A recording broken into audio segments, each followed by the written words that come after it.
நெல்லை திருமண்டலம் வாலிபர் ஐக்கிய சங்கம் வழங்கும் வாலிபர் நேரம். ஹாய் ஃப்ரெண்ட்ஸ், வாலிபர் நேர நிகழ்ச்சிக்கு உங்களை அன்புடன் வரவேற்கிறோம். எல்லாரும் ரொம்ப ஈகராக வெயிட் பண்ணிட்டு இருக்கீங்க போல. எஸ், ஃபர்ஸ்ட் ஒரு சாங் கேட்டு எல்லாரும் என்ஜாய் பண்ணலாமா?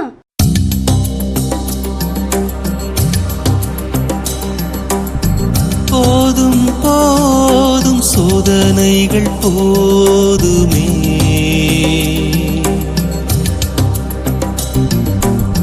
வேண்டும் வேண்டும் மாறுதல் வேண்டுமே,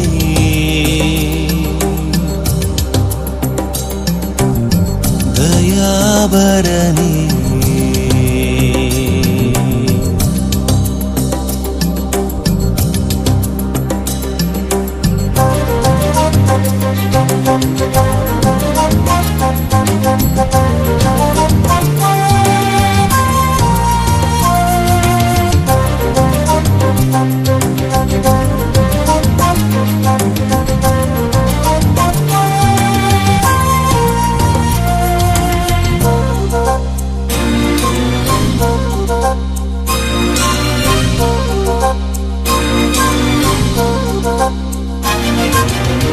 போதும் போதும் சோதனைகள் போதுமே,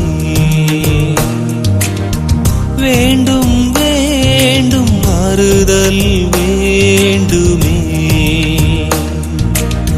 தயாபரனே தயாபரனே தயாபரனே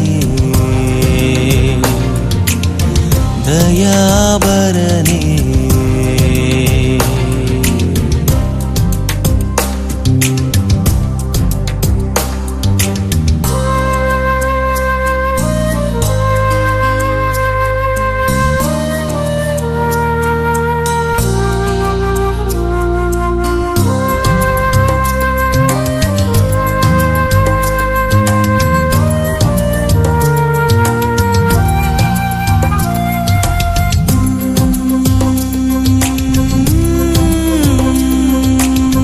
தப்பென்று தெரிந்தும் தப்பையே செய்கிறேன், தப்பிக்க வழி இல்லையா?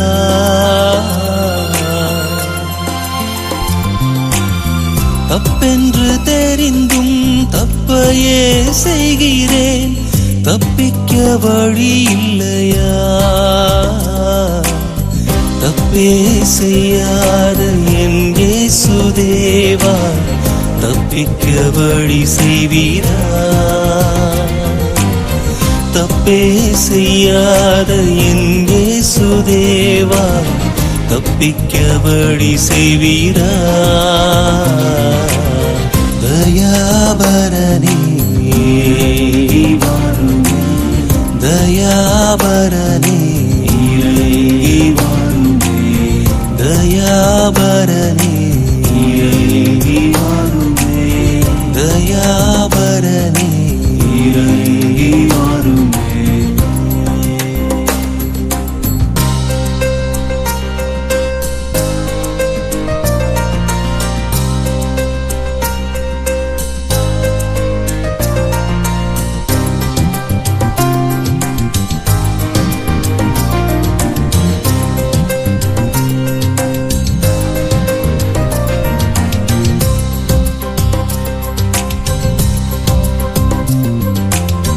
கண்களில் இச்சை கொண்டேன், மாமிசத்தில் இச்சை கொண்டேன், ஜீவனில் பெருமை கொண்டேன்.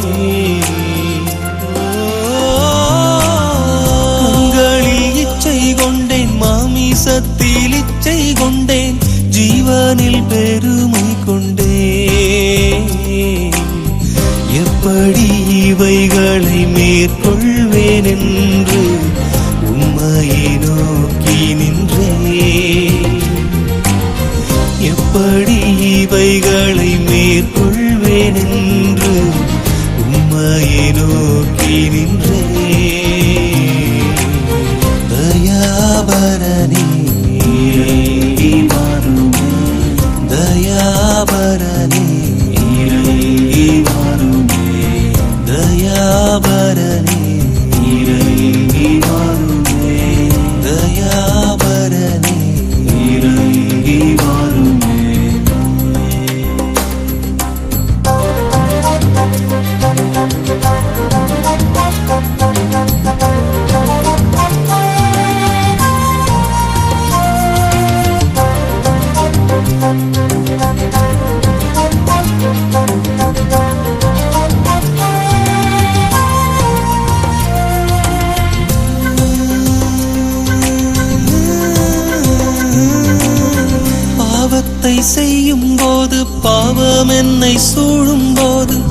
கர்த்தரை நான் மறக்கிறேன்.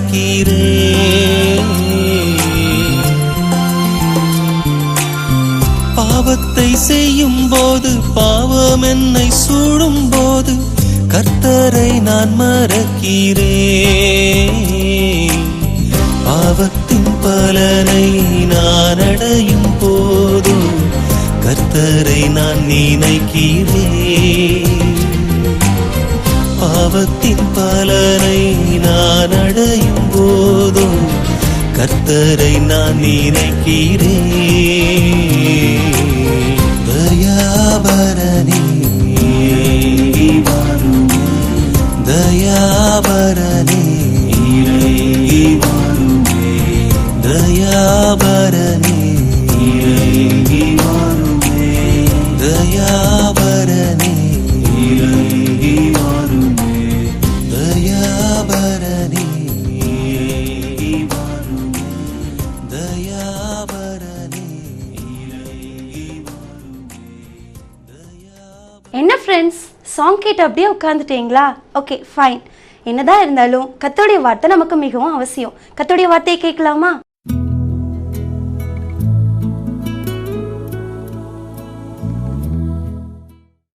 ஆண்டவராகிய இயேசு கிறிஸ்துவின் நிதான நாமத்தில் யாவருக்கும் திருநெல்வேலி திருமண்டலம் வாலிபர் ஊழியத்தின் சார்பில் அன்பின் வாழ்த்துக்களை தெரிவித்துக் கொள்கிறேன். வாலிபர் நேர நிகழ்ச்சியின் மூலமாக உங்களை சந்திப்பதை குறித்து மிக்க மகிழ்ச்சி அடைகிறேன். அன்பானவர்கள், எந்த நாளிலும் உங்கள் மத்தியில் சங்கீதங்களின் புத்தகம் 23ஆம் சங்கீதத்தை நாம் இந்த நாள் தியானத்திற்காக எடுத்துக்கொள்வோம். சங்கீதக்காரனாகிய தாவீது அவருடைய அனுபவத்தின்படி பாடலாக நம்ம இந்த சங்கீத புத்தகத்தின் எழுதி கொடுத்திருக்கிறார். இந்த 23ஆம் சங்கீதத்திலிருந்து சில காரியங்களை உங்களோடு கூட பகிர்ந்து கொள்ள விரும்புகிறேன். 23ஆம் சங்கீதம் 1ஆம் வசனம் நமக்கு சொல்லுகிறது, கர்த்தர் என் மேய்ப்பராய் இருக்கிறார் என்று சொல்லுகிறார். கர்த்தர் என் மேய்ப்பராய் இருக்கிறார்னு சொல்லுகிறார். ஆண்டவர் என்னுடைய மேய்ப்பராய் இருக்கிறார் என்று சங்கீதக்காரனாகிய தாவீது சொல்லுகிறார்.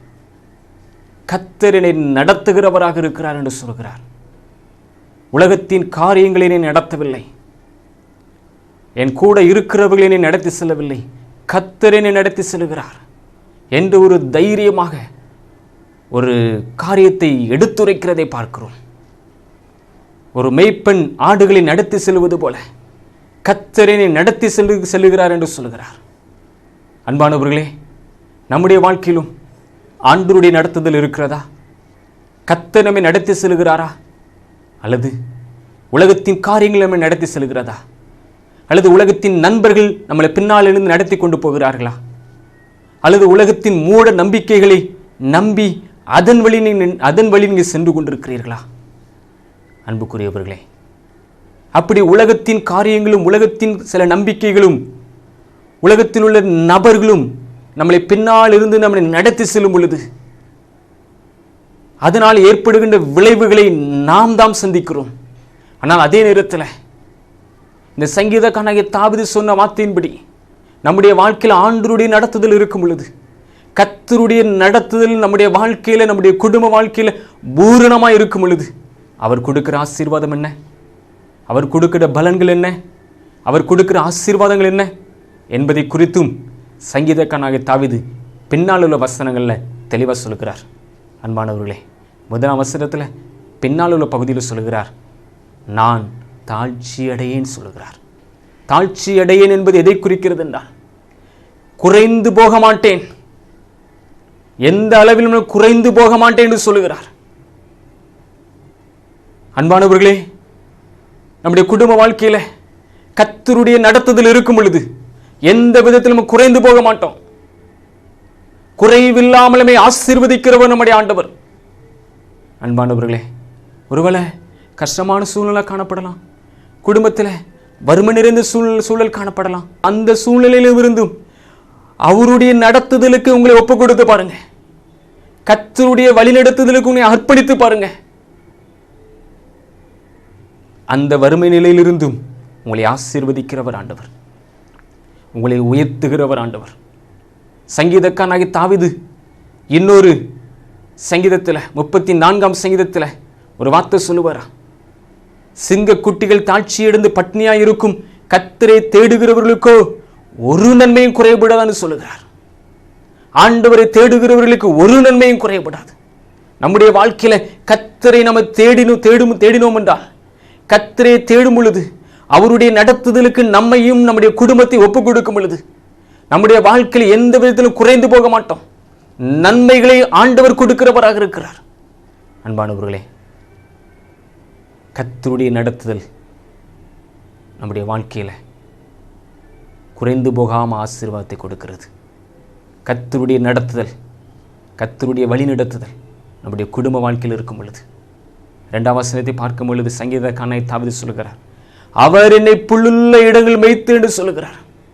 அன்பானவர்கள், இது எதை குறிக்கிறது என்றால், ஒருவேளை உலக பிரகாரமாக ஒரு சாதாரண ஒரு மெய்ப்பெண் தன்னுடைய ஆடுகளை வனாந்தரமான பகுதிக்கு நேராக கொண்டு போவாரா? கொண்டு போக மாட்டார். ஏன் எங்கே கொண்டு போக மாட்டார்? அங்க புல்லு ஒன்று கிடையாது. அங்க மண் தரைகள் காணப்படும், கல்லுகள் தான் காணப்படும். உலக பிரகாரமான ஒரு மெய்ப்பெண்ணே ஒரு தன்னுடைய ஆடுகளை புல்லான இடங்களுக்கு, செழிப்பான இடங்களுக்கு கொண்டு போகிறார். உலக பிரகாரமான ஒரு மெய்ப்பெண்ணே, சாதாரண ஆடுகளை மேய்க்கின்ற ஒரு மெய்ப்பெண்ணே தன்னுடைய ஆடுகளை புல்லுள்ள இடங்களுக்கு கொண்டு போகும் பொழுது, நம்மை படைத்தவர், இந்த உலகத்தை படைத்தவர், நம்மளை நேசிக்கிறவர், நம்மிடத்தில் அன்பாய் இருக்கிற இயேசு ஆண்டவர் நம்மளை எப்படி வனாந்தரமான பகுதியை கொண்டு போவார்? அவருடைய நடத்துதலுக்கு ஒப்பு கொடுங்க. கர்த்தர் உங்களுடைய வாழ்க்கை, உங்களுடைய குடும்பத்தில் கர்த்தருடைய நடத்துதல் இருக்கும் பொழுது நாம் செல்கின்ற இடம் எது என்றால் புல்லுள்ள இடம். புல்லுள்ள இடம் என்பது எதை குறிக்கிறது என்றால், செழிப்பான ஒரு காரியத்தை குறிக்கிறது. கர்த்தருடைய நடத்துதல் உங்களுடைய குடும்ப வாழ்க்கையில் இருக்கும் பொழுது உங்களுடைய வாழ்க்கையில் ஆண்டவர் செழிப்பை கொடுக்கிறார். பச்சை பசேல் என்று பார்க்கும் பொழுது இந்த இடம் செழிப்பாக இருக்குன்னு சொல்லுகிறோம். அதே போல நம்முடைய வாழ்க்கையில கர்த்தருடைய நடத்துதல் காணப்படும் பொழுது செழிப்பு கிடைக்கிறது. அன்பானவர்களே, உலக பிரகாரமணி செழிப்பை கொடுக்கிறார், ஆவிக்குரிய விதத்தில் நம்முடைய வாழ்க்கையில செழிப்பை கொடுக்கிறார். 2ஆம் வசனத்தை பின்னால் உள்ள பகுதியை பார்க்கும் பொழுது, அமர்ந்த தண்ணீர்கள் அண்டையில் என்னை கொண்டு போய் விடுகிறார் என்று சங்கீதக்காரனாகிய தாவீது சொல்லுகிறார். அமர்ந்த தண்ணீர்கள் அண்டையில் எதை குறிக்கிறது என்றால், இப்போ ஒரு தண்ணி போய் கொண்டிருக்கிறது, ஒரு நிறைய கல் இருக்கு, கல்லாம் நிறைய சின்ன சின்ன பெரிய பெரிய கல்லாம் கிடக்கு. அந்த கல்லில் விழுந்து தண்ணி போகும் பொழுது என்ன ஆகும்னா சத்தம் அதிகமாக கேட்கும், அந்த தண்ணீருடைய இறைச்சல் அதிகமாக கேட்டுக்கொண்டே இருக்கும். ஆனால் அதே நேரத்தில் எந்த கல்லும் இல்லை, சும்மா நல்ல மண்ணாக இருக்கிறது. அந்த மண்ணில் தண்ணி அப்படியே போய் கொண்டிருக்கிறது. அல்லது மண்ணே இல்லாமல் ஒரு இடம் இருக்குது, அப்படியே அழகாக தண்ணியே போய் கொண்டிருக்கிறது. கல் இல்லாத இடத்துல இந்த தண்ணி போகும் பொழுது அந்த தண்ணி எந்த சத்தமும் கேட்காது, அமைதியாக போய்கிட்டு இருக்கும், அமைதியாக போய்கிட்டு இருக்கும். இது எதை குறிக்கிறது என்றால், கர்த்தருடைய நடத்துதல் நம்முடைய குடும்ப வாழ்க்கையில் இருக்கின்ற பொழுது நம்முடைய உள்ளத்தில் சமாதானத்தை கொடுக்கிறார், நம்முடைய இல்லத்தில் சமாதானத்தை கொடுக்கிறார். அன்பானவர்களே, நம்முடைய வாழ்க்கையில் அமைதியான சூழ்நிலையை கொண்டு வருகிறார். அன்பானவர்களே, அவருடைய நடத்துதலுக்கு ஒப்பு கொடுக்கும் பொழுது நம்முடைய குடும்பத்திலும் நம்முடைய தனிப்பட்ட வாழ்க்கையிலும் சமாதானத்தை கொடுத்து ஆண்டவர் நம்மை வழி நடத்துகிறவராக இருக்கிறார். அன்பானவர்களே, 3 அவசரத்தை பாருங்கள். அவர் என் ஆத்துமாவை தேற்றி தம்முடைய நாமத்து நிமித்தம் என் நீதியின் பாதையில் நடத்துகிறார் என்று தாவீது சொல்கிறார். இது எதை குறிக்கிறது என்றால், அவருடைய நடத்தல் நம்முடைய வாழ்க்கையில் இருக்கும் பொழுது நம்முடைய ஆத்துமாவை ஆண்டவர் தேற்றுகிறார், நம்முடைய ஆத்துமாவை ஆண்டவர் தேற்றுகிறார். ஆவி, ஆத்துமா, சரீரம், 3 விதமான காரியங்கள் நம்முடைய வாழ்க்கையில் இருக்கிறது. இந்த ஆவி எங்கே போகும்? ஆவி தன்னை தந்த தேவனிடத்திற்கு போயிடும், சரீரம் மண்ணோடு மண்ணாக போயிடும். அப்போ ஆத்துமா, அந்த ஆத்துமா எங்கே செல்லும்? நாம் இந்த உலகத்தில் வாழ்கின்ற நிலையை பொறுத்து அது கர்த்தர் தீர்மானிக்கின்ற ஒரு காரியம். அது நரகத்திற்கா அல்லது பரலோக ராஜ்யத்திற்கா என்பது நாம் வாழ்கின்ற நிலையை பொறுத்து, நாம் வாழ்கின்ற நிலையை பொறுத்து கர்த்தர் தீர்மானிப்பார். அன்பானவர்களே, இந்த உலகத்தில் அநேக நேரங்களில் நம்முடைய குடும்பத்து சூழல்களை பார்த்து குடும்பத்தில் இருக்கிற பிரச்சனையை பார்த்து நாம் கலங்கி போய்விடுகிறோம், மனம் பதறி போய்விடுகிறோம். குடும்பத்தில் நடைபெறுகிற காரியங்களை நினைத்து நினைத்து நம்முடைய இருதயம் சஞ்சலப்பட்டு போய்விடுகிறது, நம்முடைய ஆத்மா சஞ்சலப்பட்டு போய்விடுகிறது. அன்பானவர்களே, அப்படிப்பட்ட நிலைமையில் நம்முடைய ஆத்மாவை ஆண்டவர் தேற்றுவார், நம்முடைய ஆத்மாவை ஆண்டவர் தேற்றுவார். அதான் சங்கீதக்காரனாகிய தாவீது சங்கீதங்களின் புத்தகத்தில் அநேக வார்த்தைகளை சொல்லுவார். என்ன சொல்லுவார்னா, என் ஆத்மாவே நீ ஏன் தீங்குகிறாய், நீ ஏன் எனக்குள் கலங்குகிறாய். அவருடைய ஆத்மாவை குறித்து அவர் சொல்லுகிறத பார்க்கிறோம். அன்பானவர்களே, ஆத்மாவில் கலங்கி போயிருக்கிறீங்களா? குடும்பத்தின் நிலையை பார்த்து ஆத்மாவில் சோர்ந்து போயிருக்கிறீங்களா? பிள்ளைகளுடைய காரியத்தை நினைத்து நினைத்து நினைத்து நினைத்து ஒவ்வொரு நாளும் ஆத்மாவில் சஞ்சலப்பட்டு போய் கொண்டிருக்கிறீங்களா? கவலைப்படாதீங்க, கர்த்தர் மேய்ப்பராக இருக்கிறார். ஆண்டவர் உங்களுடைய வாழ்க்கையில் மேய்ப்பராக இருக்கிறார். கலங்காதீங்க, அவருடைய நடத்துதலுக்கு ஒப்பு கொடுங்க. ஆண்டவரே, என்னை நீங்கள் நடத்துங்க, என்னை நீங்கள் நடத்தி செல்லுங்கன்னு அவருடைய நடத்துதலுக்கு ஒப்பு கொடுங்க. ஒப்பு கொடுத்து பாருங்க, உங்களுடைய ஆத்மாவில் ஒரு சந்தோஷத்தை கொடுப்பார், உங்களுடைய ஆத்மாவில் ஒரு மகிழ்ச்சியை கொடுப்பார். யோவானின் சுவிசேஷத்தில் இயேசு சொல்வார், உங்கள் இருதயம் கலங்காதிருப்பதாக. அன்புக்குரியவர்களே, உங்களுடைய இருதயம் கலங்கி போயிருக்கிறதா? குடும்பத்தில் நடக்கிற காரியங்கள் நினைத்து கலங்கி போயிருக்கிறீங்களா? ஒவ்வொரு நாளும் கண்ணீர் வடித்து கொண்டிருக்கிறீங்களா? இயேசு சொல்கிறார், நீங்கள் கலங்காதீங்க, நீங்கள் கலங்காதீங்கன்னு சொல்கிறார். அவர் உங்களுடைய வாழ்க்கையை நல்ல பாதையில் கொண்டு செல்கிறவர். அடுத்ததை பார்க்கும் பொழுது, நான் மரண இருளின் பள்ளத்தாக்கில் நடந்தாலும் பொல்லாப்புக்கு பயப்படேன், தேவரீர் என்னோடே கூட இருக்கிறேன் என்று சொல்கிறார். தாவீது சொல்கிறார், மரண இருள் போன்ற சூழல்கள் என்னுடைய வாழ்க்கையில் வந்தாலும் நான் பயப்பட மாட்டேன், ஏனென்றால் கர்த்தர் என் கூட இருக்கிறார். அன்பானவர்களே, மரண இருள் போன்ற சூழல்கள் உங்களுடைய வாழ்க்கையில் வந்தாலும் ஏசப்பா உங்க கூட இருக்கிறாங்க. இருள் போன்ற சூழல்கள், இருள் போன்ற பிரச்சனைகள், இருள் போன்ற கடினமான நிலைகள் உங்களுடைய வாழ்க்கையில் வந்தாலும் பயப்படாதீங்க, ஏனென்றால் உங்களையும் என்னையும் படைத்த ஆண்டவர் உங்கள் கூட இருக்கிறார். அவர் நடத்தி செல்வார். எதை நினைத்தும் கலங்காதீங்க, சோர்ந்து போகாதீங்க. அவர் உங்களை ஆசீர்வதிக்கிறவராக இருக்கிறார். அன்பானவர்களே, 5ஆம் வசனத்தை பார்க்கும் பொழுது, என் சத்துருக்களுக்கு முன்பாக எனக்கு ஒரு பந்தியை ஆயத்தப்படுத்தி என் தலையை எண்ணெயால் அபிஷேகம் பண்ணுகிறீர், என் பாத்திரம் நிரம்பி வழிகிறது என்று சொல்கிறார். தாவீது சொல்கிறார், ஆண்டவரே, உம்முடைய நடத்துதல் என்னுடைய வாழ்க்கையில் இருக்கும் பொழுது சத்துருக்களுக்கு முன்பாக என்னை கனம் பண்ணுகிறீர். அன்பானவர்களே, இது எதை குறிக்கிறது என்றால், நம்மளை ஆண்டவர் கனம் பண்ணுகிறதை குறிக்கிறது. அவருடைய நடத்துதலுக்கு உங்களையும் உங்களுடைய குடும்ப வாழ்க்கையை ஒப்பு கொடுத்து பாருங்கள். எந்த இடத்துல நீங்கள் வெட்கப்பட்டீங்களோ, எந்த இடத்துல நீங்கள் கூனி குறுகி போனீங்களோ, அந்த இடத்துல கர்த்தர் உங்களை கனப்படுத்துவார். கர்த்தர் உங்களை கனப்படுத்துவார். அன்பானவர்களே, அதனால் எதை கண்டும் பயப்படாதீங்க. கனப்படுத்தி ஆசீர்வதிக்கிறவர், கிருபைகளை அருளி செய்கிறவர், உங்களுடைய குடும்ப வாழ்க்கையில் நிரம்பி வழிகிற ஒரு ஆசீர்வாதத்தை கர்த்தர் கொடுக்கிறவர். அன்பானவர்களே, கடைசி வசனத்தை பார்க்கும் பொழுது, என் ஜீவனுள்ள நாட்களெல்லாம் நன்மையும் கிருபையும் என்னை தொடரும் என்று சொல்கிறார். அவருடைய நடத்து நம்முடைய வாழ்க்கையில் இருக்கிற பொழுது நம்முடைய ஜீவனுள்ள மட்டும் நன்மை கிடைக்கும், நன்மை கிடைக்கும்.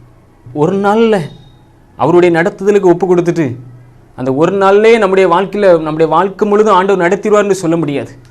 ஒவ்வொரு நாளும் கர்த்தருடைய நடத்துதலுக்கு நம்ம அர்ப்பணிக்கணும். ஒரு நாள் ஜெபிச்சிட்டோம்னா நம்முடைய வாழ்க்கை நம்ம நல்லா இருக்குன்னு நம்ம ஜெபிக்க வேண்டாம்னு விட்டுவிடக்கூடாது. ஒவ்வொரு நாளும் ஜெபிக்கணும். ஒவ்வொரு நாளும் கர்த்தருடைய பாத்திரம் ஒப்பு கொடுக்கணும். ஒவ்வொரு நாளும் உங்கள் ஆண்டவருடைய பாத்திரம் உங்களுடைய பிள்ளைகளை உங்களுடைய குடும்பத்தை ஒப்பு கொடுத்து பாருங்க, அர்ப்பணித்து பாருங்க, அவருடைய நடத்துதலுக்கு ஒப்பு கொடுத்து பாருங்க. என்ன கிடைக்குன்னா, நம்முடைய ஜீவனுள்ள மட்டும் நன்மை கிடைக்கும் அன்பானவர்களே. நன்மை தருவார். நன்மை மட்டுமல்ல, இந்த கவனிங்க, இந்த உலகத்தில் உள்ள நபர்களும் இந்த உலகத்தில் உள்ள சில காரியங்களும் நம்மை நடத்தி செல்லும் பொழுது அவங்களால நமக்கு நன்மை மட்டும்தான் கொடுக்க முடியும். நன்மையான ஒரு காரியங்களை மட்டும்தான் செய்ய முடியும். ஆனால் நம்மை படைத்த ஆண்டவர் நம்முடைய வாழ்க்கையில் அவருடைய நடத்தில் ஒப்பு கொடுக்கும் பொழுது நன்மை மட்டுமல்ல, நன்மையும் அவருடைய கிருபையும் சேர்த்து நமக்கு அருளி செய்கிறார். அவருடைய கிருபையை நமக்கு சேர்த்து கொடுக்கிறார். அன்பானவர்களே, கிருபை என்பது எதற்காகனா நம்மளை பாதுகாக்கிறதை குறிக்கிறது. கிருபை நம்மளை அரவணைத்து சொல்லும். நன்மையை சந்தோஷமாய் அனுபவிப்பதற்காக தான் இந்த கிருபை. அந்த நன்மையை சந்தோஷம் மகிழ்ச்சியை கொண்டாடுவதற்கு தான் இந்த கிருபை. அப்படிப்பட்ட கிருபை நம்முடைய வாழ்க்கையில் ஆண்டவர் கொடுப்பார். அன்பானவர்களே, 23ஆம் சங்கீதத்திலிருந்து சில காரியங்களை புரிந்து கொண்டோம், தெரிந்து கொண்டோம். கர்த்தருடைய நடத்தல் நம்முடைய வாழ்க்கையில் இருக்கும் பொழுது அவர் கொடுக்கிற ஆசீர்வாதம், அவர் கொடுக்கிற பலன் என்ன என்பதை நாம் அறிந்து கொண்டோம். அவருடைய நடத்துதலுக்கு உங்களை ஒப்பு கொடுங்க. அவருடைய நடத்துதலுக்கு உங்களை அர்ப்பணிங்க. ஆண்டவரை ஆசீர்வதிப்பார். தலைகளை தாழ்த்தி ஜெபிப்போமா? அவருடைய நடத்துதலுக்கு ஒப்பு கொடுங்க. சங்கீதக்காரனாகிய தாவீது அழகா சொல்கிறார், கர்த்தர் என் மேய்ப்பராயிருக்கிறார். ஆண்டவர் என்னை நடத்தி செல்கிறவர். கர்த்தர் என்னை நடத்தி செல்கிறவர். அவர் நடத்தும்போது நான் குறைந்து போக மாட்டேன். உள்ளத்தில் சமாதானம், இல்லத்தில் சமாதானம், செழிப்பு, கணம், இதெல்லாம் நம்முடைய வாழ்க்கையில் ஆண்டவர் தருகிறார். அன்பானவர்களே, அவருடைய நடத்துதலுக்கு ஒப்பு கொடுப்போமா? இந்த நிகழ்ச்சியை பார்த்து கொண்டிருக்கிற அன்பானவர்களே, அவருடைய நடத்துதலுக்கு ஒப்பு கொடுப்பீர்களா? அன்புள்ள இயேசு சுவாமி, உம்மை துதிக்கிறோம், உம்மை மகிமைப்படுத்துகிறோம். நீங்கள் தந்த சிந்தனை நிறைந்த வார்த்தைகளுக்காக உமக்கு நன்றி இயேசப்பா. இந்த 23ஆம் சங்கீதத்தின் மூலமாக மக்களோடு நீங்கள் இடைப்பட்டிருக்கிறீங்க. உமக்கு நன்றி இயேசு சுவாமி. இந்த வாலிபர் நேர நிகழ்ச்சியின் மூலமாக ஆண்டவரே நீங்கள் இடைப்பட்டதற்காக உமக்கு ஸ்தோத்திரம். ஆண்டவரே, யாருடைய உள்ளத்தில் உம்முடைய வார்த்தைகள் விதைக்கப்பட்டிருக்கிறதோ அந்த விதைகள் வீணாய் போய்விடக்கூடாது இயேசப்பா. ஆண்டவரே, அது 30, 60, 100 பலன் கொடுக்கட்டு ஜெபிக்கிறோம். ஒவ்வொருவரையும் ஆசீர்வதிப்பீராக. யாரெல்லாம் உம்முடைய நடத்துதலுக்கு ஒவ்வொரு நாளும் ஒப்பு கொடுத்து செயல்படுகிறாங்களோ அவருடைய வாழ்க்கையில் இந்த ஆசீர்வாதத்தை கொடுத்து ஒவ்வொரு நாளும் நடத்தி செல்வீராக. உம்முடைய கரத்தில் அர்ப்பணிக்கிறோம். இயேசுவின் நாமத்தில் ஜெபிக்கிறோம் ஜீவனுள்ள நல்ல பிதாவே, ஆமென், ஆமென். திருமண்டல வாலிபர் ஐக்கிய சங்க ஊழியங்கள். பாடசாலை கல்லூரிகளில் ஒரு நாள் சிறப்பு முகாம், வாரந்தோறும் ஆலோசனை பணி, ஆசிரியர் சிறப்பு கூடுகைகள், விடுதி ஊழியங்கள், பின்தொடர் ஊழியம், தேர்வுகால ஆலோசனை. திருச்சபைகளில் வாலிபர் ஜபக்குழுக்களை ஏற்படுத்துதல், சேகர அளவில் ஒரு நாள் கூடுகை, சபைமன்ற அளவில் ஒரு நாள் கூடுகை, திருமண்டல அளவில் குற்றால முகாம், பல்சுவை இரவு நிகழ்ச்சிகள், கடற்கரை முகாம்கள், திடப்படுத்தல் பயில்வோருக்கான ஒரு நாள் சிறப்பு முகாம், திருமண்டல அளவிலான தாளந்து மற்றும் விளையாட்டு போட்டிகள், மாதம் ஒருமுறை வாலிபர்களுக்கான உபவாச கூட்டம், சபை ஊழியர்கள் மற்றும் வாலிபர் பொறுப்பாளர் கூடுகை, இலக்கியம் மற்றும் மீடியா ஊழியங்களில் எமது பங்கு, ஆண்டுதோறும் குடும்ப தின தியானம், மாதந்தோறும் வாலிபர் தோழன், திருமறை மெகா தேர்வுகள், வாரந்தோறும் வாலிபர் நேரம் தொலைக்காட்சி நிகழ்ச்சி, வருடத்திற்கு ஒருமுறை விசிடி, சமுதாயத்தில் கல்வி உதவி திட்டம், திருமண உதவி திட்டம், உணவளிக்கும் திட்டம், சுற்றுச்சூழல் விழிப்புணர்வு கருத்தரங்குகள். இளையோரின் உள்ளத்தை கட்டுகிற இந்த மாபெரும் பணியில் எங்களோடு நீங்களும் இணைந்து கொண்டு ஜெபிக்கவும் இதற்காக தியாகத்தோடு கொடுக்கவும் உங்களை அர்ப்பணித்துக் கொள்ளுங்கள். ஆண்டவர் தாமே உங்களை அளவில்லாமல் ஆசீர்வதிப்பாராக. இந்த வார நிகழ்ச்சி உங்களுக்கு மிகவும் பிரயோஜனமாக இருக்கும் என்று சொல்லி கர்த்தருக்குள் விசுவாசிக்கிறேன். தொடர்ந்து கர்த்தருக்குள் நிலைத்திருங்கள். மற்றொரு நிகழ்ச்சியில் சந்திக்கலாம். பாய்.